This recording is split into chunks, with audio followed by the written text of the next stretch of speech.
Dear friends and students, this is History of Modern India by Bipin Chandra.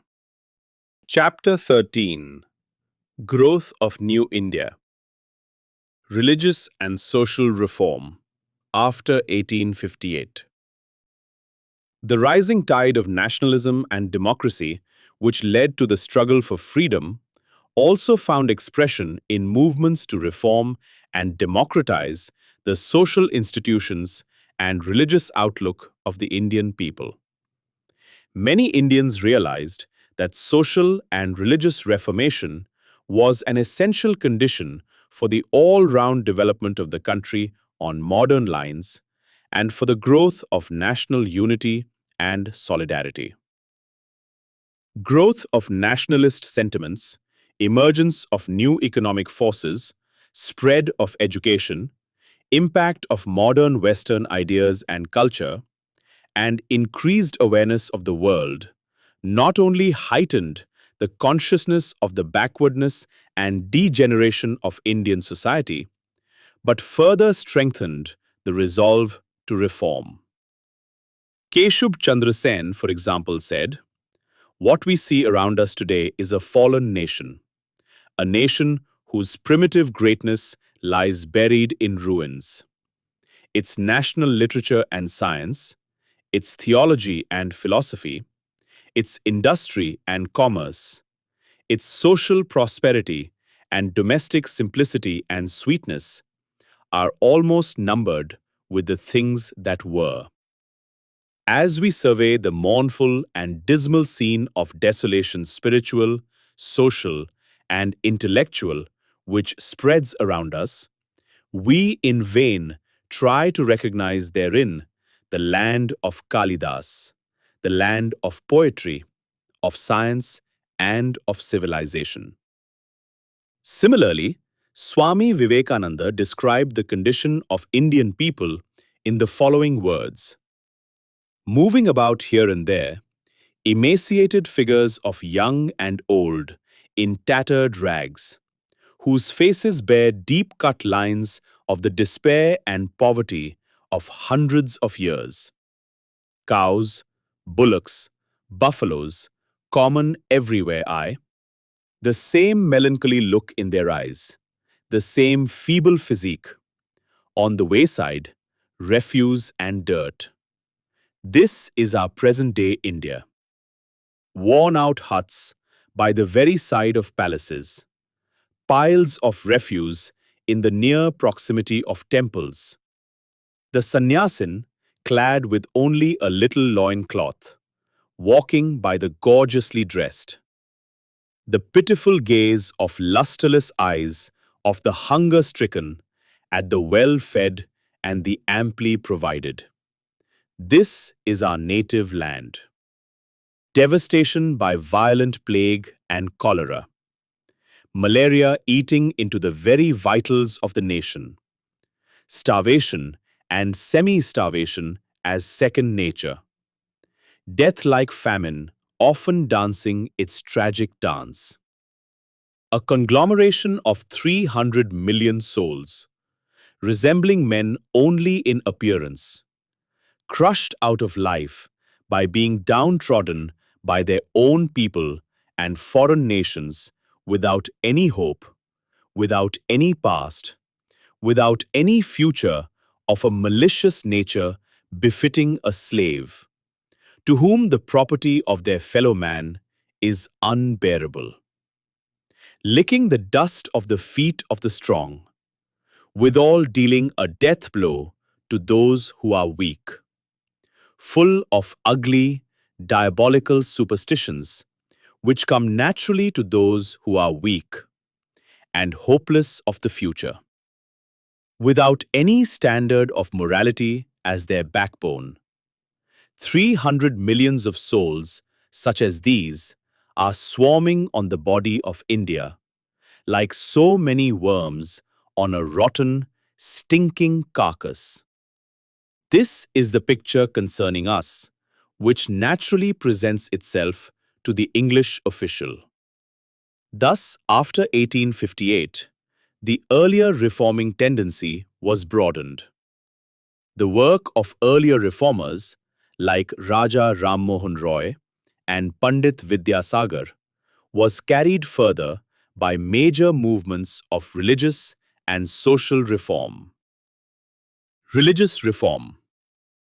Filled with the desire to adapt their society to the requirements of the modern world of science, democracy, and nationalism, and determined to let no obstacles stand in the way, thoughtful Indians set out to reform their traditional religions.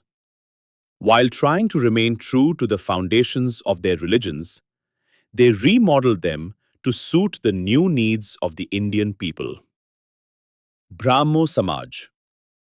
The Brahmo tradition of Raja Rammohan Roy was carried forward after 1843 by Devendranath Tagore, who also repudiated the doctrine that the Vedic scriptures were infallible, and after 1866 by Keshub Chandra. The Brahmo Samaj made an effort to reform Hindu religion by removing abuses, by basing it on the worship of one God and on the teachings of the Vedas and Upanishads, and by incorporating the best aspects of modern Western thought. Most of all, it based itself on human reason, which was to be the ultimate criterion for deciding what was worthwhile and what was useless in the past or present religious principles and practices. For that reason, the Brahmo Samaj denied the need for a priestly class for interpreting religious writings. Every individual had the right and the capacity to decide, with the help of his own intellect, what was right and what was wrong in a religious book or principle. Thus, the Brahmos were basically opposed to idolatry and superstitious practices and rituals. In fact, the entire Brahmanical system. They could worship one god without the mediation of the priests. The Brahmos were also great social reformers. They actively opposed the caste system and child marriage, and supported the general uplift of women, including widow remarriage, and the spread of modern education to men and women. The Brahmo Samaj was weakened by internal dissensions in the second half of the 19th century. Moreover, its influence was confined mostly to urban educated groups.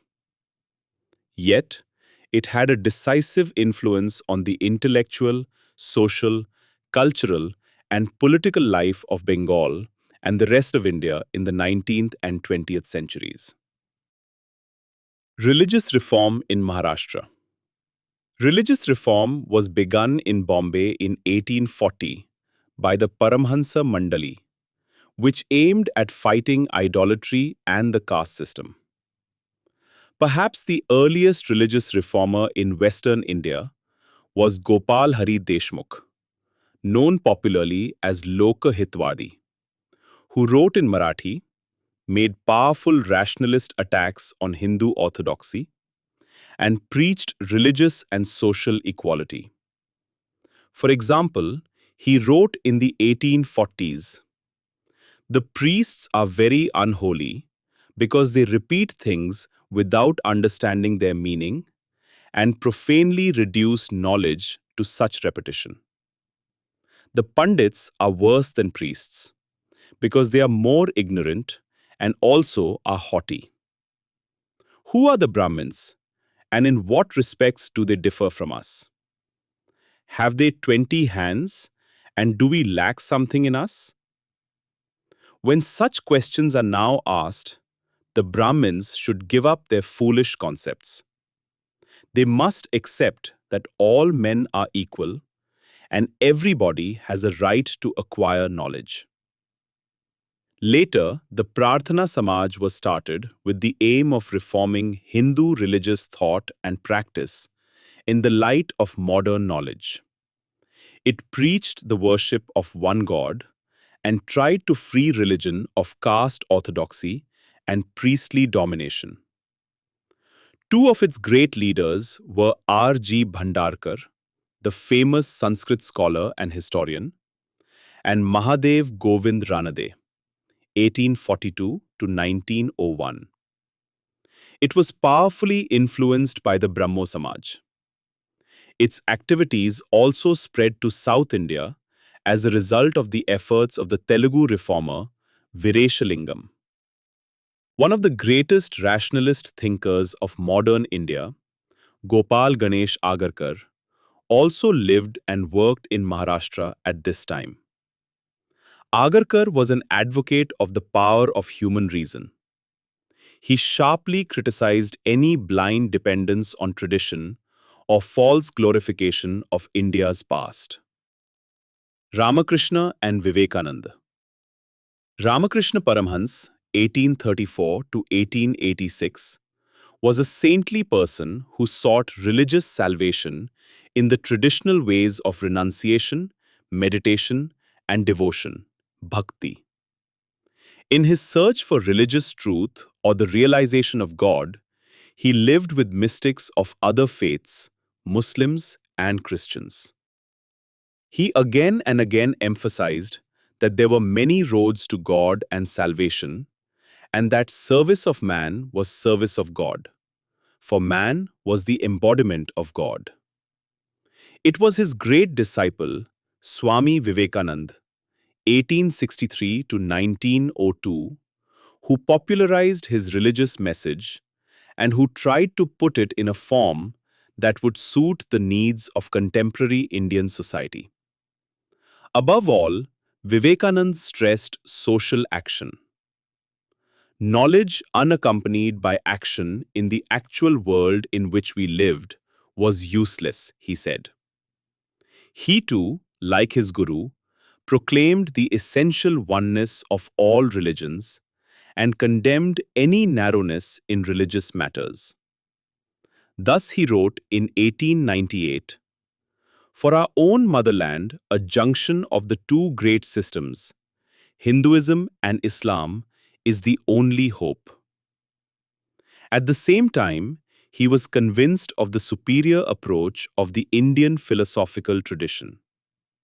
He himself subscribed to Vedanta, which he declared to be a fully rational system. Vivekananda criticized Indians for having lost touch with the rest of the world and become stagnant and mummified. He wrote, "The fact of our isolation from all other nations of the world is the cause of our degeneration, and its only remedy is getting back into the current of the rest of the world. Motion is the sign of life." Vivekananda condemned the caste system and the current Hindu emphasis on rituals, ceremonies, and superstitions, and urged the people to imbibe the spirit of liberty, equality, and free thinking. Thus he bitingly remarked, "There is a danger of our religion getting into the kitchen. We are neither Vedantists, most of us now, nor Pauramics, nor Tantrics. We are just don't-touchists. Our religion is in the kitchen. Our God is in the cooking pot. And our religion is, don't touch me, I am holy." If this goes on for another century, every one of us will be in a lunatic asylum. Regarding liberty of thought, he said, "Liberty in thought and action is the only condition of life, growth, and well-being. Where it does not exist, the man, the race, and the nation must go down." Like his guru, Vivekananda was also a great humanist. Shocked by the poverty, misery, and suffering of the common people of the country, he wrote, "The only God in whom I believe, the sum total of all souls, and above all, my God the wicked, my God the afflicted, my God the poor of all races." To the educated Indians, he said, "So long as the millions live in hunger and ignorance, I hold every man a traitor who, having been educated at their expense, pays not the least heed to them. In 1896, Vivekananda founded the Ramakrishna mission to carry on humanitarian relief and social work. The mission had many branches in different parts of the country and carried on social service by opening schools, hospitals and dispensaries, orphanages, libraries, etc. It thus laid emphasis not on personal salvation, but on social good or social service. Swami Dayanand and Arya Samaj. The Arya Samaj undertook the task of reforming Hindu religion in North India. It was founded in 1875 by Swami Dayanand Saraswati, 1824 to 1883. Swami Dayanand believed that selfish and ignorant priests had perverted Hindu religion with the aid of the Puranas, which he said were full of false teachings. For his own inspiration, Swami Dayanand went to the Vedas, which he regarded as infallible, being the inspired word of God and the fount of all knowledge. He rejected all later religious thought if it conflicted with the Vedas. This total dependence on the Vedas gave his teachings an orthodox coloring. For infallibility meant that human reason was not to be the final deciding factor. However, his approach had a rationalist aspect, because the Vedas, though revealed, were to be interpreted by himself and others who were human beings. Thus, individual reason was the decisive factor. He believed that every person had the right of direct access to God. Moreover, instead of supporting Hindu orthodoxy, he attacked it and led a revolt against it. The teachings he derived from his own interpretation of the Vedas was surprisingly similar to the religious and social reforms that other Indian reformers were advocating. He was opposed to idolatry, ritual, and priesthood, and particularly to the prevalent caste practices and popular Hinduism as preached by Brahmins. He also directed attention towards the problems of men as they lived in this real world and away from the traditional belief in the other world. He also favored the study of Western sciences. Interestingly enough, Swami Dayanand had met and had had discussions with Keshub Chandra Sen, Vidyasagar, Justice Ranade, Gopal Hari Deshmukh, and other modern religious and social reformers. In fact, the idea of the Arya Samaj with its Sunday meeting resembled the practices of Brahmo Samaj and the Prarthana Samaj in this respect. Some of Swami Dayanand's followers later started a network of schools and colleges in the country to impart education on Western lines. Lala Hansraj played a leading part in this effort. On the other hand, in 1902, Swami Shraddhananda started the Gurukul near Hardwar to propagate the more traditional ideals of education. The Arya Samajists were vigorous advocates of social reform and worked actively to improve the condition of women and to spread education among them. They fought untouchability and the rigidities of the hereditary caste system. They were thus advocates of social equality and promoted social solidarity and consolidation. They also inculcated a spirit of self-respect and self-reliance among the people. At the same time, one of the Arya Samaj's objectives was to prevent the conversion of Hindus to other religions. This led it to start a crusade against other religions. This crusade became a contributory factor in the growth of communalism in India in the 20th century. While the Arya Samaj's reformist work tended to unite people, its religious work tended, though perhaps unconsciously, to divide the growing national unity among Hindus, Muslims, Parsis, Sikhs, and Christians. It was not seen clearly that in India, national unity had to be secular and above religion, so that it would embrace people of all religions. Theosophical Society. The Theosophical Society was founded in the United States by Madam H. P. Blavatsky and Colonel H. S. Olcott, who later came to India and founded the headquarters of the society at Adyar, near Madras in 1886. The Theosophist movement soon grew in India as a result of the leadership given to it by Mrs. Annie Besant, who had come to India in 1893. The Theosophists advocated the revival and strengthening of the ancient religions of Hinduism, Zoroastrianism, and Buddhism. They recognized the doctrine of the transmigration of the soul. They also preached the universal brotherhood of man. As religious revivalists, the Theosophists were not very successful. But they made a peculiar contribution to developments in modern India. It was a movement led by Westerners who glorified Indian religions and philosophical tradition. This helped Indians recover their self-confidence, even though it tended to give them a sense of false pride in their past greatness. One of Mrs. Besant's many achievements in India was the establishment of the Central Hindu School at Banaras, which was later developed by Madan Mohan Malviya into the Banaras Hindu University. Syed Ahmed Khan and the Aligarh school movements for religious reform were late in emerging among the Muslims. The Muslim upper classes had tended to avoid contact with Western education and culture, and it was mainly after the revolt of 1857 that modern ideas of religious reform began to appear.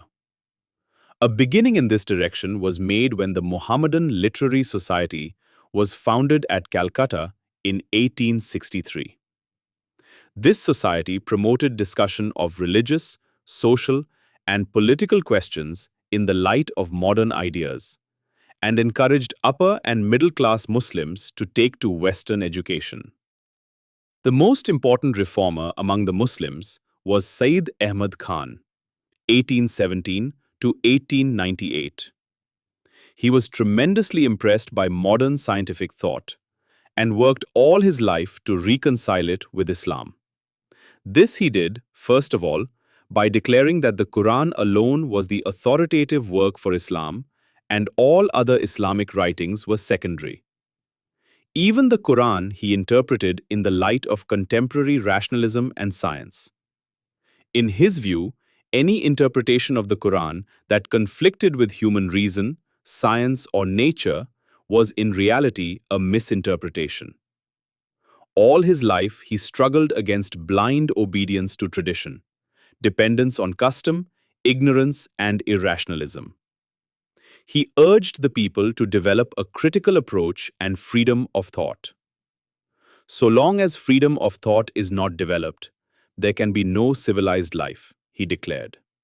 He also warned against fanaticism, narrow-mindedness, and exclusiveness, and urged students and others to be broad-minded and tolerant. A closed mind, he said, was the hallmark of social and intellectual backwardness. Praising the study of world classics, he remarked, "The student will learn to appreciate the temper with which great minds approach the consideration of great questions. He will discover that truth is many-sided, that it is not identical or merely coextensive with individual opinion, and that world is a good deal wider than his own sect, society, or class." Syed Ahmed Khan believed that the religious and social life of the Muslims could be improved only by imbibing modern Western scientific knowledge and culture. Therefore, promotion of modern education remained his first task throughout his life. As an official, he founded schools in many towns and had many Western books translated into Urdu. In 1875, he founded at Aligarh the Muhammadan Anglo-Oriental College as a center for spreading Western sciences and culture. Later, this college grew into the Aligarh Muslim University. Syed Ahmed Khan was a great believer in religious toleration. He believed that all religions had a certain underlying unity which could be called practical morality. Believing that a person's religion was his or her private affair, he roundly condemned any sign of religious bigotry in personal relations. He was also opposed to communal friction. Appealing to Hindus and Muslims to unite, he said in 1883, "Now both of us live on the air of India, drink the holy waters of the Ganga and Jumna. We both feed upon the products of the Indian soil. We are together in life and death. Living in India, both of us have changed our blood. The color of our bodies has become the same, our features have become similar. The Muslims have adopted numerous Hindu customs. The Hindus have accepted many Muslim traits of conduct. We became so fused that we developed the new language of Urdu, which was neither our language nor that of the Hindus. Therefore, if we accept that part of our lives which belongs to God, then undoubtedly, in consideration of the fact that we both belong to the same country, we are a nation. And the progress and welfare of the country, and both of us, depend on our unity, mutual sympathy and love. While our mutual disagreement, obstinacy and opposition, and ill feeling are sure to destroy us. Moreover, Hindus, Parsis, and Christians had freely contributed to the funds of his college, whose doors were also open to all Indians. For example, in 1898, there were 64 Hindu and 285 Muslim students in the college. Out of the 7 Indian teachers, 2 were Hindu, one of them being professor of Sanskrit. However, towards the end of his life, he began to talk of Hindu domination to prevent his followers from joining the rising national movement. This was unfortunate, though basically he was not a communalist. He only wanted the backwardness of the Muslim middle and upper classes to go. His politics were the result of his firm belief that immediate political progress was not possible because the British government could not be easily dislodged. On the other hand, any hostility by the officials might prove dangerous to the educational effort, which he saw as the need of the hour. He believed that only when Indians had become as modern in their thinking and actions as the English were, could they hope to successfully challenge foreign rule. He therefore advised all Indians, and particularly the educationally backward Muslims, to remain aloof from politics for some time to come. The time for politics, he said, had not yet come. In fact, he had become so committed to his college and the cause of education that he was willing to sacrifice all other interests to them. Consequently, to prevent the Orthodox Muslims from opposing his college, he virtually gave up his agitation in favor of religious reform. For the same reason, he would not do anything to offend the government and, on the other hand, encouraged communalism and separatism. This was, of course, a serious political error, which was to have harmful consequences in later years. Moreover, some of his followers deviated from his broad-mindedness and tended later to glorify Islam and its past while criticizing other religions. Syed Ahmed's reformist zeal also embraced the social sphere.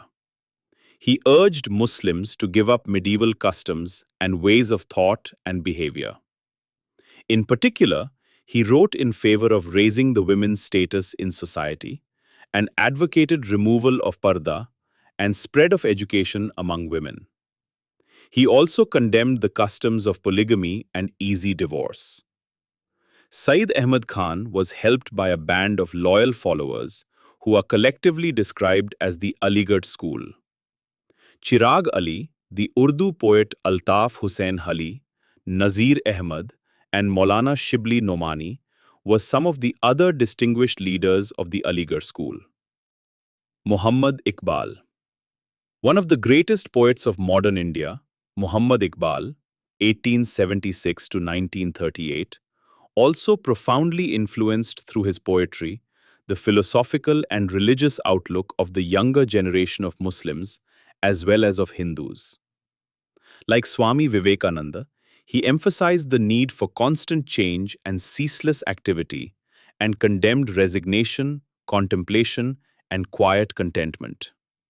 He urged the adoption of a dynamic outlook that would help change the world.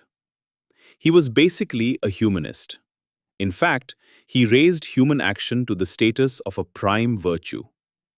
Man should not submit to nature or powers that be, he said, but should control this world through constant activity. Nothing was more sinful in his eyes than the passive acceptance of things as they were. Condemning ritualism, asceticism, and otherworldly attitude, he urged men to work for and achieve happiness in this world of the living. In his earlier poetry, he extolled patriotism, though later he encouraged Muslim separatism. Religious reform among the Parsis.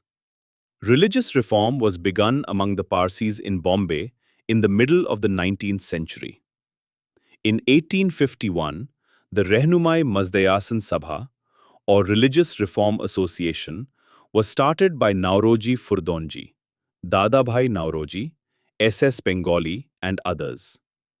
It campaigned against the entrenched orthodoxy in the religious field and initiated the modernization of Parsi social customs regarding the education of women, marriage, and the social position of women in general.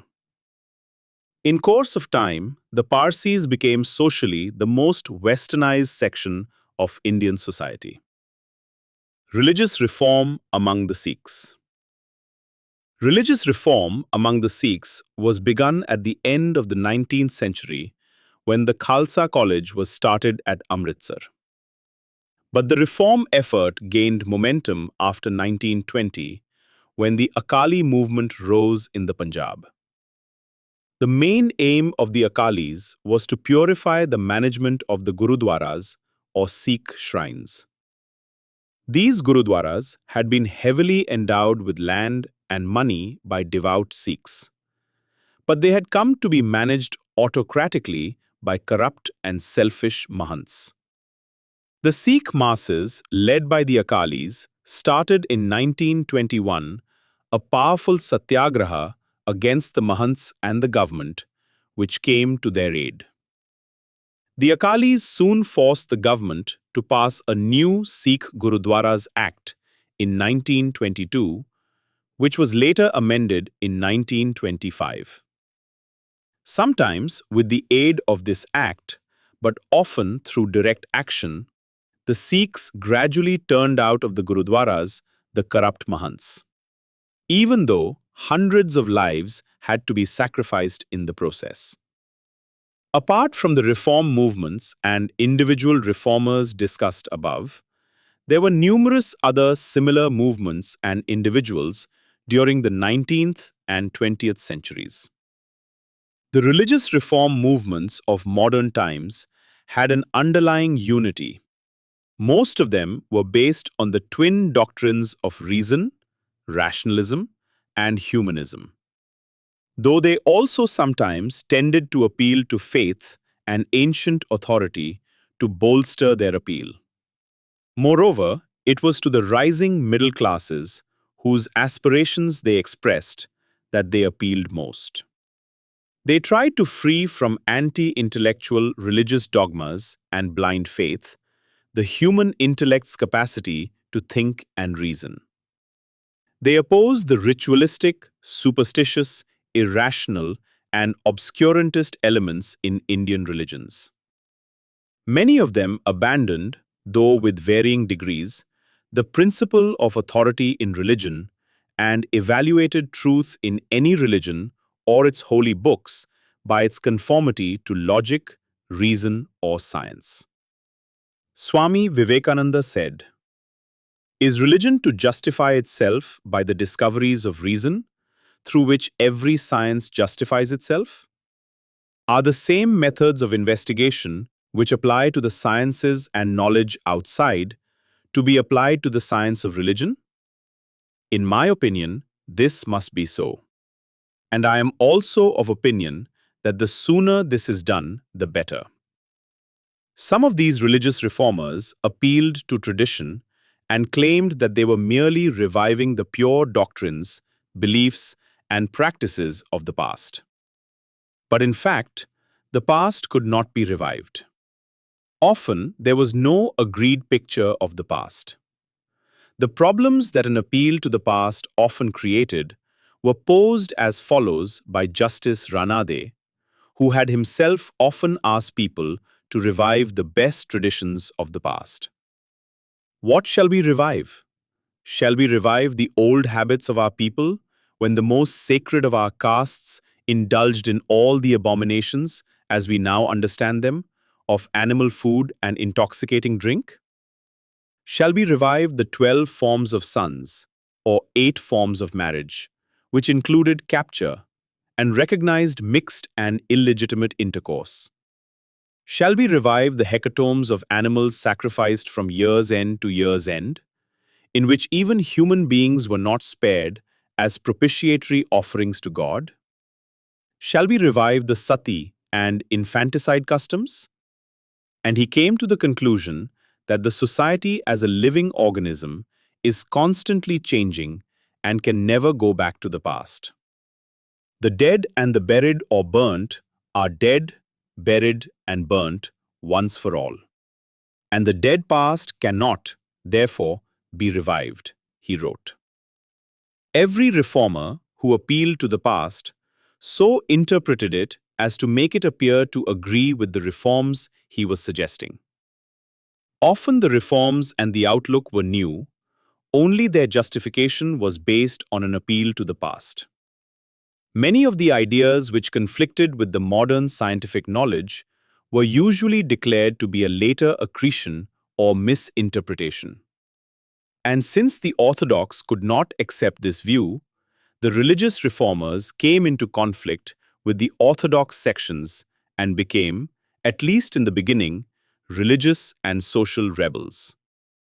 For example, this is what Lala Lajpat Rai writes regarding the orthodox opposition to Swami Dayanand. The amount of obloquy and persecution to which Swami Dayanand was exposed in his lifetime may be gathered from the fact that numerous attempts were made on his life by the orthodox Hindus. Assassins were hired to kill him. Missiles were thrown at him during his lectures and disputations. He was called a hired emissary of the Christians, an apostate, an atheist, and so on.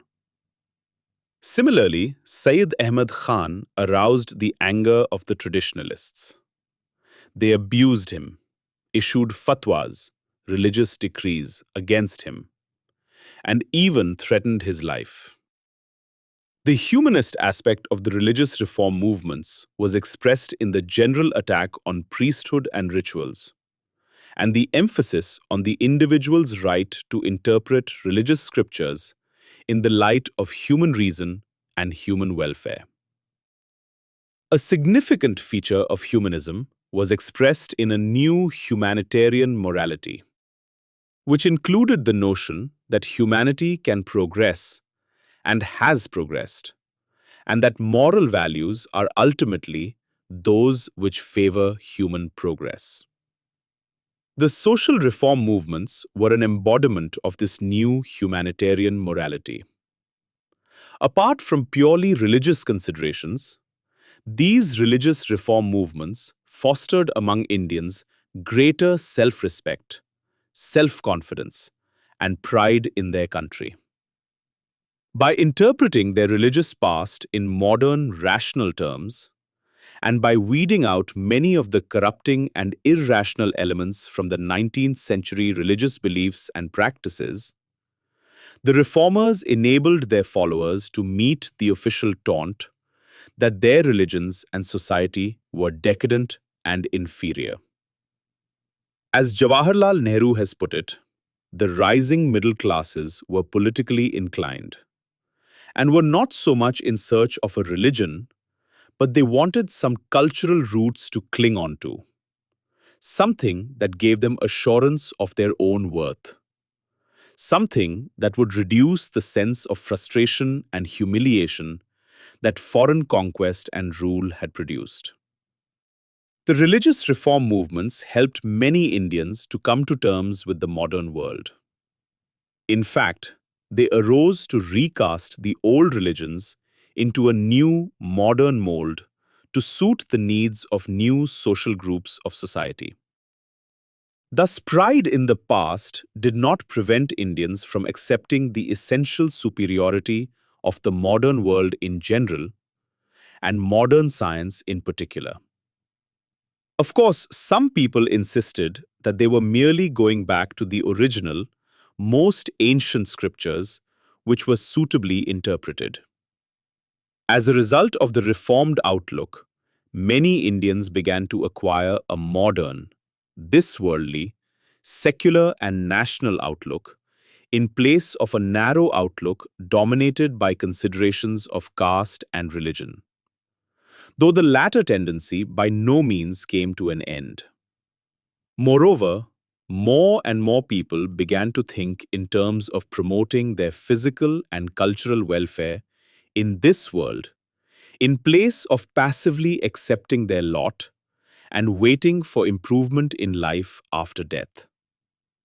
These movements also, to some extent, ended India's cultural and intellectual isolation from the rest of the world and enabled Indians to share in the stream of world ideas. At the same time, they were no longer bewitched by everything in the West. In fact, those who copied the West blindly were increasingly looked down upon. Two negative aspects of the religious reform movements may also be noted. Firstly, all of them catered to the needs of a small percentage of the population, the urban middle and upper classes. None of them could reach the vast masses of the peasantry and the urban poor, who continued by and large to lead their lives in the traditional, custom-ridden ways. This was because they basically gave voice to the urges of the educated and urban strata of Indian society. The second limitation, which later became a major negative factor, was the tendency to look backward, appeal to past greatness, and to rely on scriptural authority. These tended to go against the positive teachings of the reform movements themselves. They undermined to some extent the supremacy of human reason and scientific outlook. They encouraged mysticism in new garbs and fostered pseudo-scientific thinking. Appeals to past greatness created false pride and smugness, while the habit of finding a golden age in the past acted as a check on the full acceptance of modern science and hampered the effort to improve the present. But most of all, these tendencies tended to divide Hindus, Muslims, Sikhs, and Parsis, as also high caste Hindus from low caste Hindus. Any overemphasis on religion in a country containing many religions was bound to have a divisive effect. Moreover, the reformers put a one-sided emphasis on the religious and philosophical aspects of the cultural heritage. These aspects were, moreover, not a common heritage of all people. On the other hand, art and architecture, literature, music, science and technology, etc., in which all sections of people had played an equal role, were not sufficiently emphasized. In addition, the Hindu reformers invariably confined their praise of the Indian past to its ancient period. Even a broad-minded man like Swami Vivekananda talked of the Indian spirit or India's past achievements in this sense alone.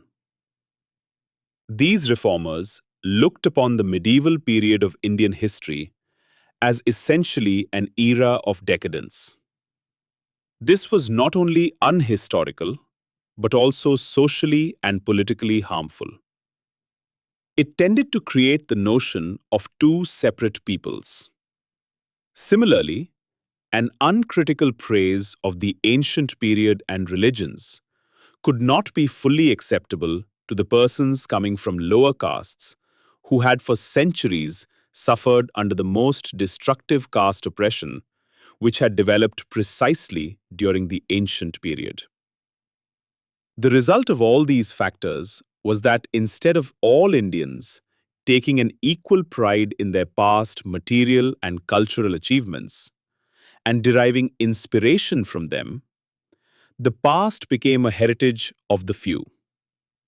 Moreover, the past itself tended to be torn into compartments on a partisan basis.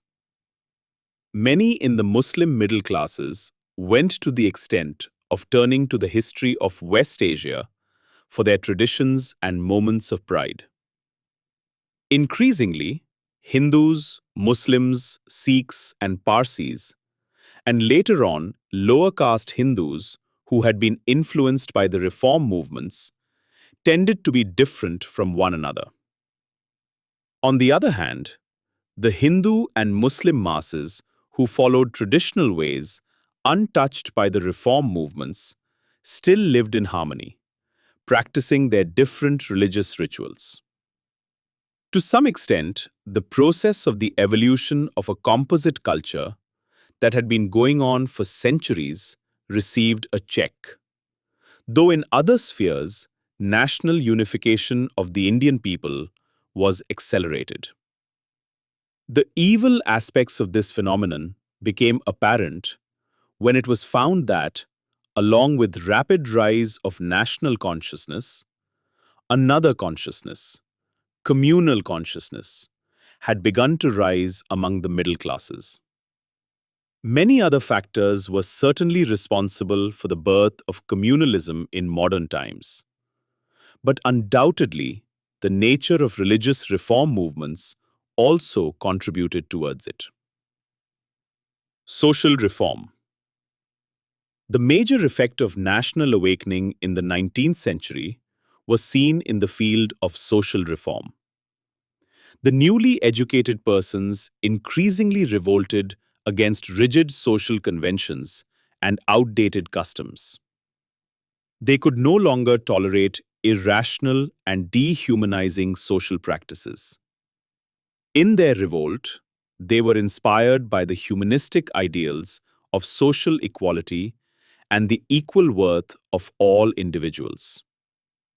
Nearly all the religious reformers contributed to the social reform movement. This was because the backward features of Indian society, such as the caste system or inequality of sexes, had religious sanctions in the past.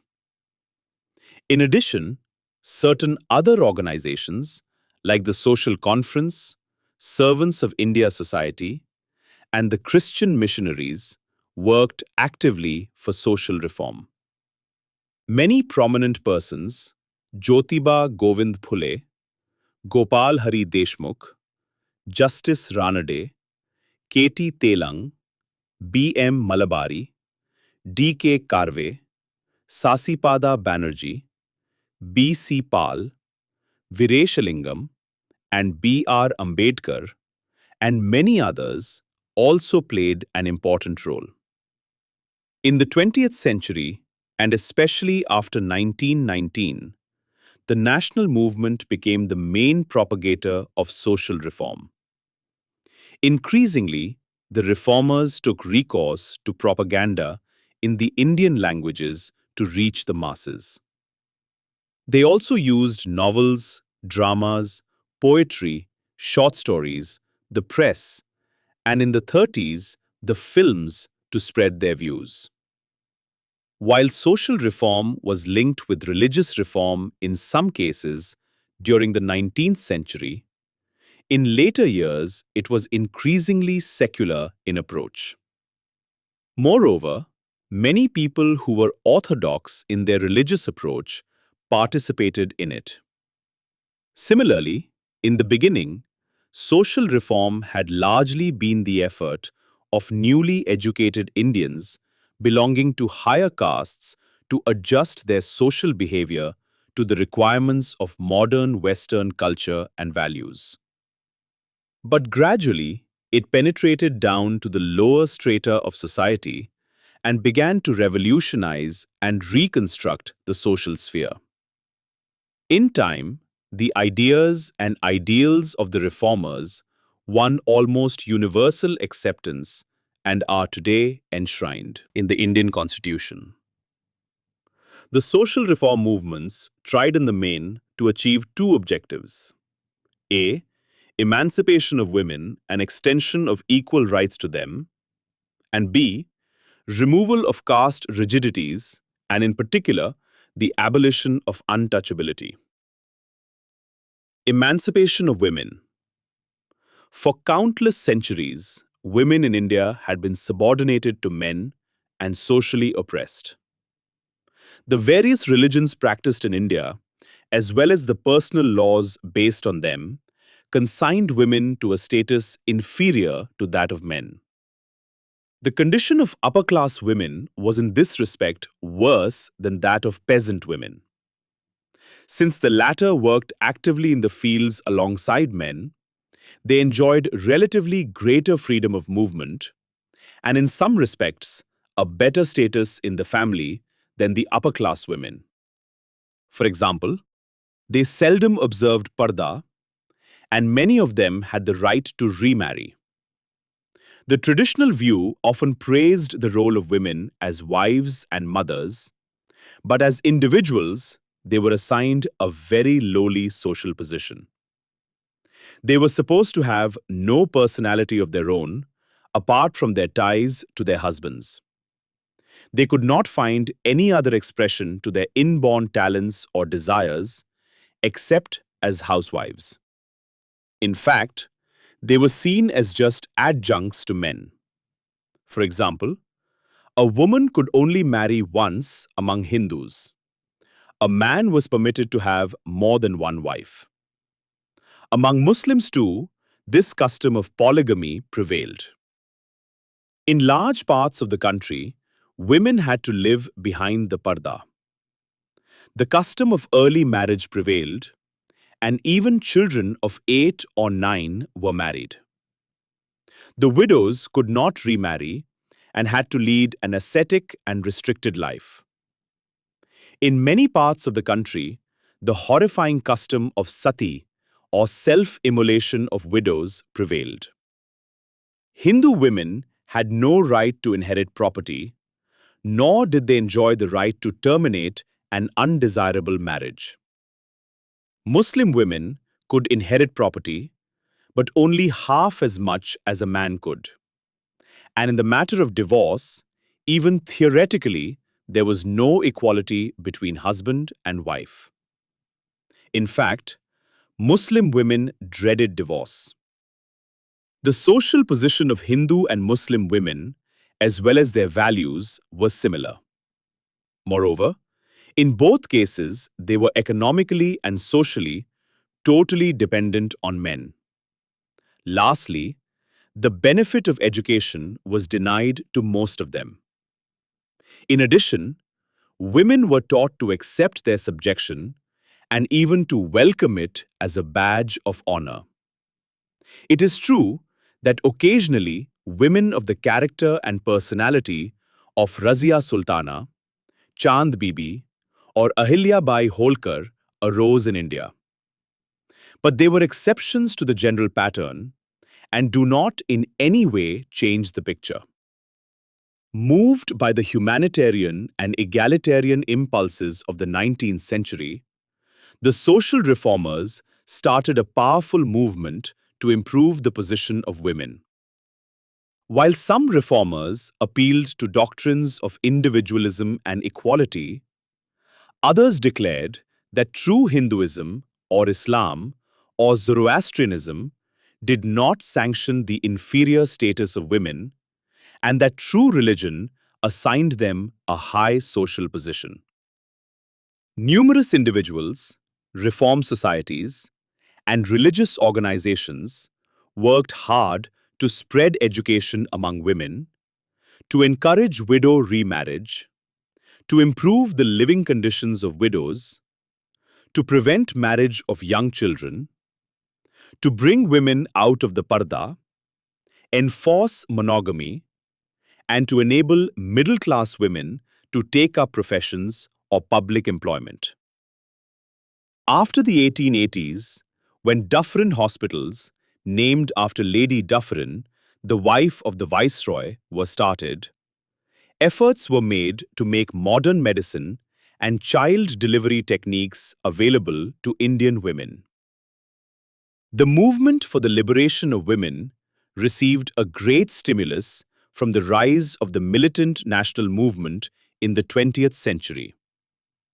Women played an active and important role in the struggle for freedom. They participated in large numbers in the agitation against the partition of Bengal and in the Home Rule movement. After 1918, they marched in political processions, picketed shops selling foreign cloth and liquor, spun and propagated khadi, went to jail in the non-cooperation movements, faced lathis, tear gas, and bullets during public demonstrations, participated actively in the revolutionary terrorist movement, and voted in elections to legislatures and even stood as candidates.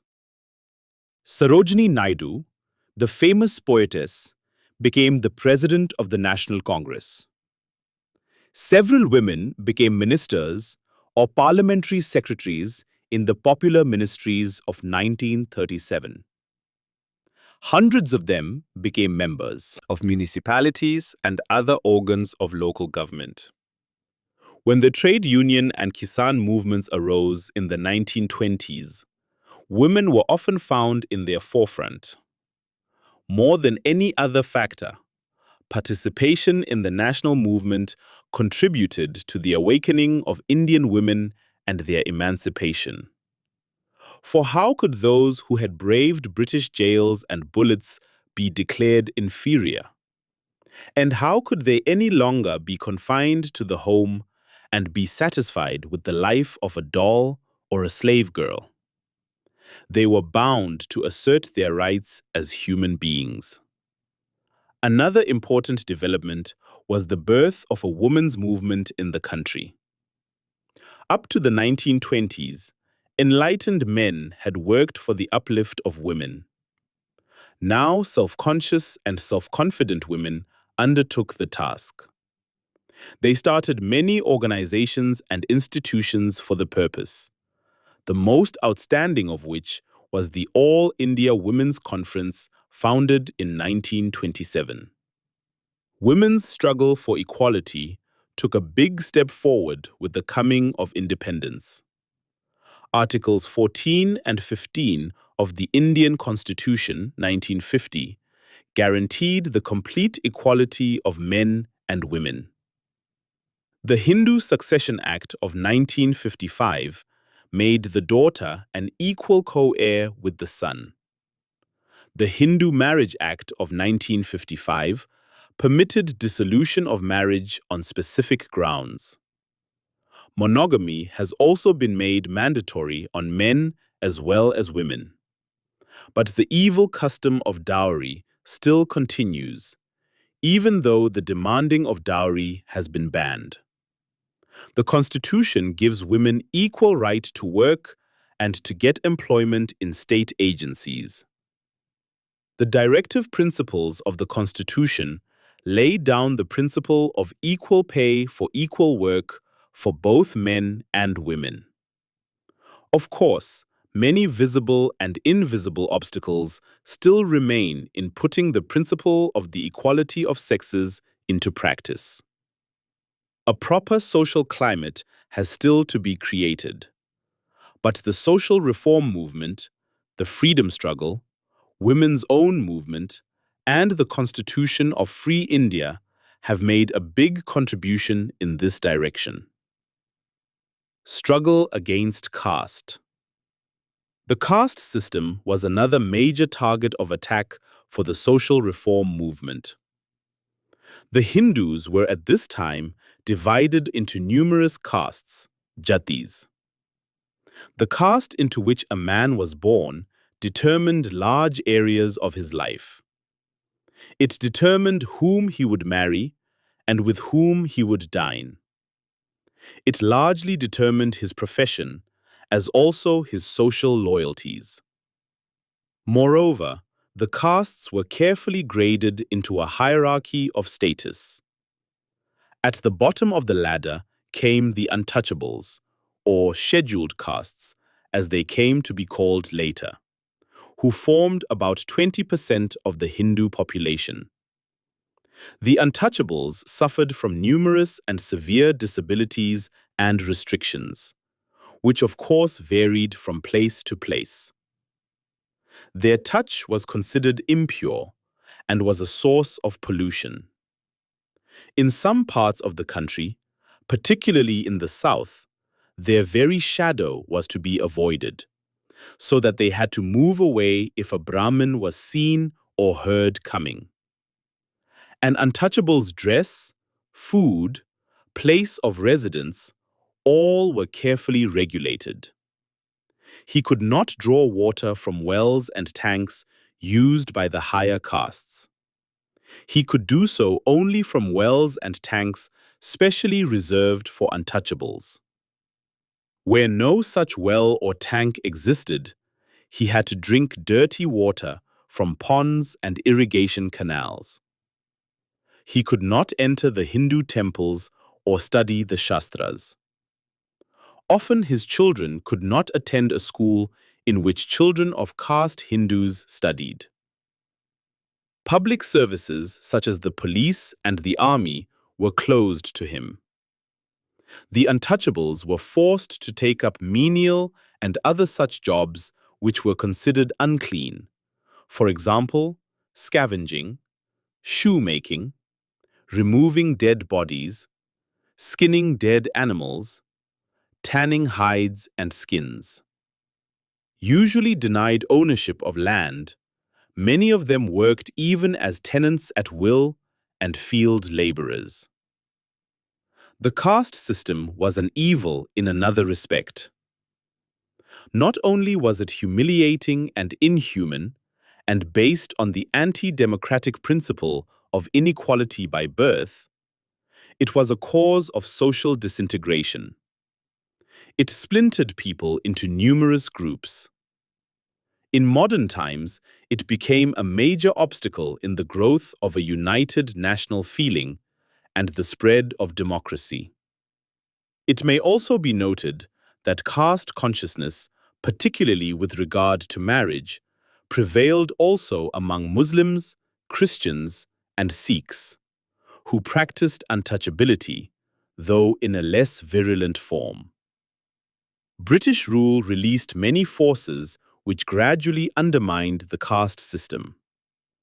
The introduction of modern industries and railways and buses and growing urbanization made it difficult to prevent mass contact among persons of different castes, especially in the cities. Modern commerce and industry opened new fields of economic activity to all. For example, a Brahmin or upper caste merchant could hardly miss opportunity of trading in skins or shoes, nor would he agree to miss himself the opportunity of becoming a doctor or a soldier. Free sale of land upset the caste balance in many villages. The close connection between caste and vocation could hardly continue in a modern Indian society in which the profit motive was increasingly becoming dominant. In administration, the British introduced equality before law, took the judicial functions of caste panchayats, and gradually opened the doors of administrative services to all castes. Moreover, the new education system was wholly secular, and therefore basically opposed to caste distinctions and caste outlook. As modern democratic and rationalist ideas spread among Indians, they began to raise their voice against the caste system.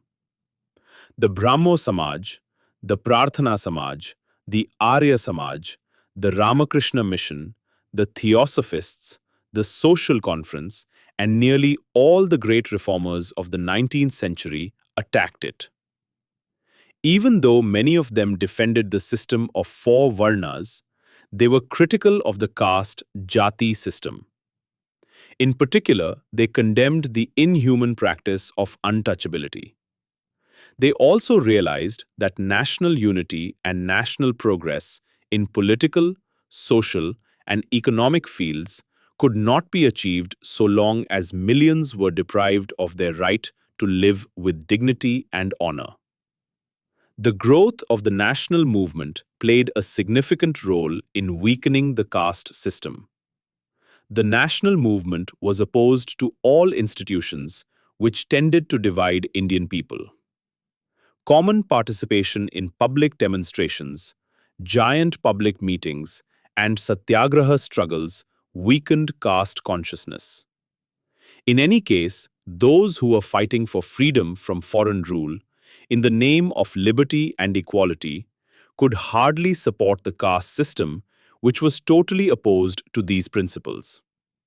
Thus, from the beginning, the Indian National Congress, and in fact the entire national movement, opposed caste privileges and fought for equal civic rights and equal freedom for the development of the individual without distinctions of caste, sex, or religion. All his life, Gandhiji kept the abolition of untouchability in the forefront of his public activities. In 1932, he founded the All India Harijan Sangh for the purpose. Since the middle of the 19th century, numerous individuals and organizations worked to spread education among the untouchables, or depressed classes and scheduled castes as they came to be called later. To open the doors of schools and temples to them, to enable them to use public wells and tanks, and to remove other social disabilities and distinctions from which they suffered. As education and awakening spread, the lower castes themselves began to stir. They became conscious of their basic human rights and began to rise in defense of these rights. They gradually built up a powerful movement against the traditional oppression by the higher castes. Dr. B.R. Ambedkar, who belonged to one of the scheduled castes, devoted his entire life to fighting against caste tyranny. He organized the All India Depressed Classes Federation for the purpose. Several other scheduled caste leaders founded the All India Depressed Classes Association. In South India, the non-Brahmins organized during the 1920s the self-respect movement to fight the disabilities which Brahmins had imposed upon them. Numerous satyagraha movements were organized all over India by the depressed castes against the ban on their entry into temples and other such restrictions. The struggle against untouchability could not, however, be fully successful under alien rule. The foreign government was afraid of arousing the hostility of the orthodox sections of society. Only the government of a free India could undertake a radical reform of society. Moreover, the problem of social uplift was closely related to the problem of political and economic uplift. For example, economic progress was essential for raising the social status of the depressed castes. So also was spread of education and political rights. This was fully recognized by Indian leaders. Dr. Ambedkar, for example, said, "Nobody can remove your grievances as well as you can, and you cannot remove these unless you get political power into your hands." We must have a government in which men in power will not be afraid to amend the social and economic code of life, which the dictates of justice and expediency so urgently call for. This role the British government will never be able to play.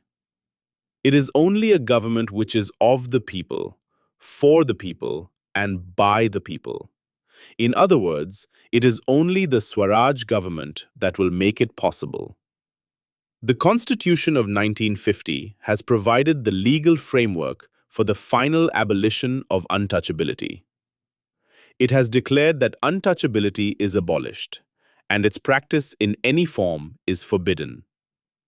The enforcement of any disability arising out of untouchability shall be an offense punishable in accordance with law.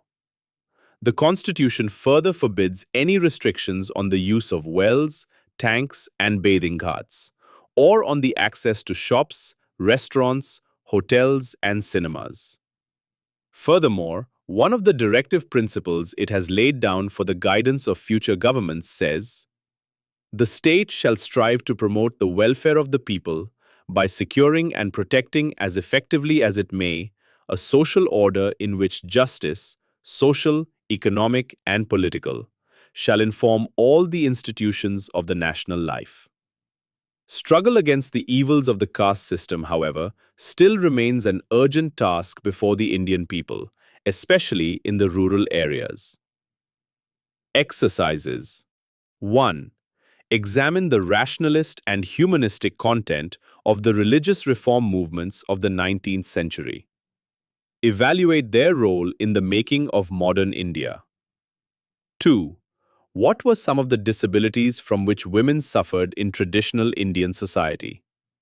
Discuss the steps taken by the modern reform movements for their emancipation.